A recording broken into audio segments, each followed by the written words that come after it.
Robyn Griggs Lawrence, Editor-in-Chief of Natural Home Magazine, and today I'm going to completely change the whole look of my bedroom by coating this ugly green wall with American clay plaster. Mike from American Clay came over to help me out, and let's check out what I had to do. The porcelain is our finish coat.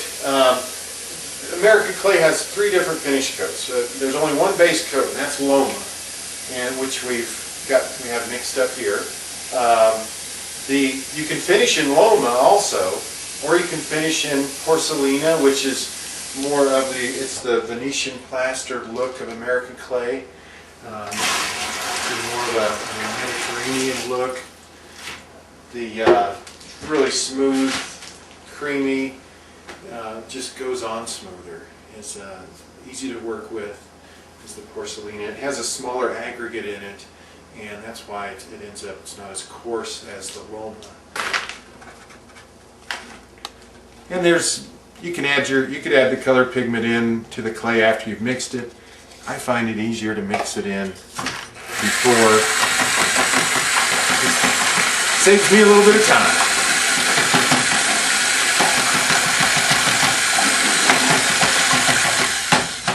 You're ever so careful not to get that drill going too fast.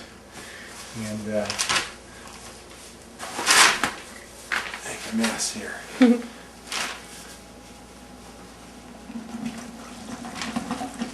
Again, we've got a gallon and a half of water to start with.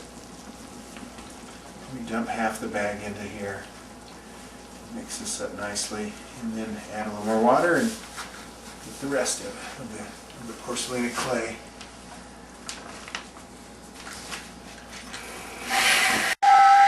Just about done. Got that right, pretty light consistency. Starting to come around. We're going to let this sit for a couple of days. It'll be really workable. You let it sit for at least 48 hours, 4 to 8 hours, but a day to 2 days letting your clay sit is just fine. You'll just fully hydrate and be really nice and workable for you.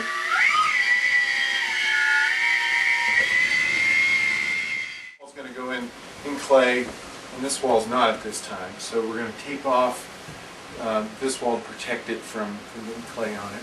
But we need to tape off 1/8 of an inch away in from that corner, or away from the corner, because the clay is going to go on in 2 coats of 1/16 of an inch. So your wall's going to gain 1/8 of an inch, and that's if we tape it right on that seam.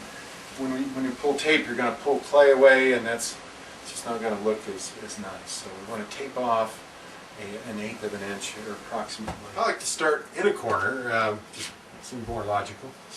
And then we want to go with a 1/16 of an inch.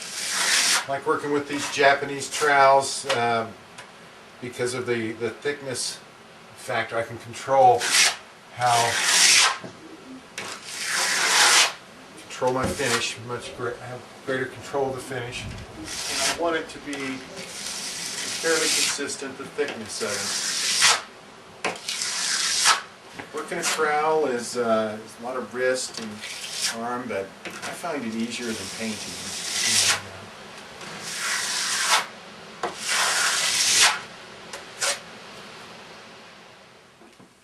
Okay, so the mud coat has dried, and as you can see, ours is maybe not as perfect as Mike's, but it's going to be okay because we're going to cover it now with the top coat, and the top coat also has a little bit of mica that Mike added to it, so it's going to look really great when it gets done.